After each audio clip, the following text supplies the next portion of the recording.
ധർമ്മടത്തിന്റെ രാഷ്ട്രീയ ചരിത്രം കേരളത്തിന്റെ പൊതുമനസ്സിന്റെ കൂടെ സഞ്ചരിക്കുകയാണ്. ഞാൻ തുടക്കം മുതൽ കേരളത്തിൽ ഞാൻ പറഞ്ഞു ധർമ്മടം പിടിക്കും, ധർമ്മടം ജയിക്കും. പക്ഷേ അത് ഏറ്റുപറയാൻ ആരും ഉണ്ടായിരുന്നില്ല. ആ പ്രചരണ രംഗത്ത് പോലും സ്ഥാനാർത്ഥി എന്ന നിലയിൽ ഒറ്റയ്ക്ക് പ്രചരണം നയിക്കേണ്ടി വന്നു കൊടുത്ത നേതാക്കന്മാരും പ്രവർത്തകർക്കും 5 റൌണ്ടിൽ നിങ്ങൾ ആലോചിക്കേണ്ടത് 1,00,000-ത്തോളം അല്ലെങ്കിൽ 20,000-ത്തോളം ലീഡ് കിട്ടേണ്ടിടത്താണ് ഇപ്പോഴും 5 റൌണ്ടിൽ 1 റൌണ്ടിൽ പോലും കേരളത്തിന്റെ മുഖ്യമന്ത്രി ലീഡ് കിട്ടാതെ പോകുന്നത്.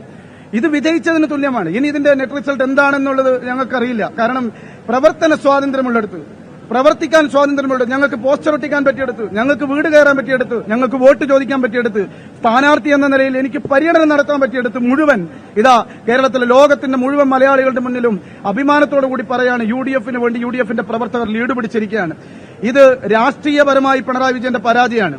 ഞാൻ ഇപ്പോഴും പറയുന്നു, 3 പഞ്ചായത്തുകൾ UDF ചരിത്രത്തിൽ ഒരിക്കലും, പഞ്ചായത്ത് തുടങ്ങിയതിൽ പിന്നെ ഒരിക്കലും ഭരിച്ചിട്ടില്ലാത്ത പഞ്ചായത്താണ് ചെമ്പിലോട്.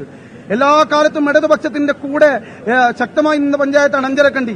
പിണറായി വിജയന്റെ വീടിരിക്കുന്ന പഞ്ചായത്താണ്. നിങ്ങൾ അത് റിപ്പോർട്ട് ചെയ്യണം. പിണറായി വിജയന്റെ വീടിരിക്കുന്ന പഞ്ചായത്തിലാണ്. വേങ്ങാട് പഞ്ചായത്തിൽ പോലും പിണറായി വിജയൻ ലീഡ് നേടിയിട്ടില്ല. എന്തിനാണ് പിണറായി വിജയൻ കേരളത്തിനകത്ത് ഇനി രാഷ്ട്രീയ പ്രവർത്തനം നടത്തുന്നത്, ജനങ്ങളെ ഫേസ് ചെയ്യുന്നത് എന്ന് പിണറായി വിജയൻ ലോകത്തോട് തുറന്നു പറയണം. അദ്ദേഹത്തിന്റെ വീടിരിക്കുന്ന വേങ്ങാട് പഞ്ചായത്തിൽ അദ്ദേഹം പറയിൽ പോയിരിക്കുന്നു. അദ്ദേഹത്തിന്റെ ബൂത്തിന്റെ വീടിരിക്കുന്ന പരിശോധിക്കുന്നേ ഉള്ളൂ.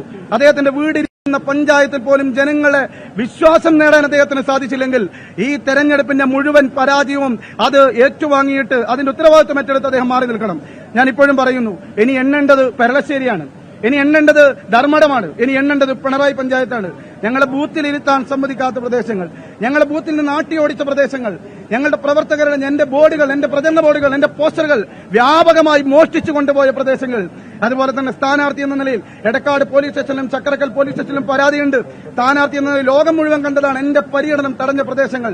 ആ പ്രദേശങ്ങളിലേക്കാണ് എനിക്ക് കടന്നു പോകേണ്ടത്. അവസാന ദിവസം 6 ദിവസവും ആ മണ്ഡലത്തിൽ ക്യാമ്പ് ചെയ്തിട്ട് ഞാൻ അന്നും പറഞ്ഞു, ഞാൻ മാധ്യമങ്ങളോട് മുഴുവൻ പറഞ്ഞു, 40 ലക്ഷം ചെലവഴിക്കേണ്ടിടത്ത് 40 കോടി രൂപയാണ്. വേടന്റെ പരിപാടി ഉൾപ്പെടെ കണ്ടു, എക്സ്പെൻഡിച്ചറിൽ രേഖപ്പെടുത്തിയിട്ടില്ല. 40 കോടിയോളം രൂപ അവസാനത്തെ 6 ദിവസവും സാമ്പത്തികം അതുപോലെ ഒഴുക്കിയിട്ടും ഈ ഘട്ടത്തിൽ പോലും പിടിച്ചു നിൽക്കാൻ കഴിയുന്നില്ലെങ്കിൽ തീർച്ചയായും ധർമ്മടത്ത് രാഷ്ട്രീയപരമായി UDF വിജയിച്ചു കഴിഞ്ഞു. തളിപ്പറമ്പിൽ നിന്ന് ഒരു സുപ്രഭാതത്തിൽ മാറേണ്ടി വന്ന ഒരാളാണ് ഞാൻ 5 വർഷക്കാലം. അതുകൊണ്ട് ഇപ്പോഴും പ്രതീക്ഷയിലാണ്. പെരളശ്ശേരിയും ധർമ്മടവും പിണറായിയും കടന്ന് പോകുമ്പോൾ തീർച്ചയായും ധർമ്മടത്ത് ജയിക്കുമെന്നുള്ള വലിയ പ്രതീക്ഷയിൽ തന്നെയാണ്.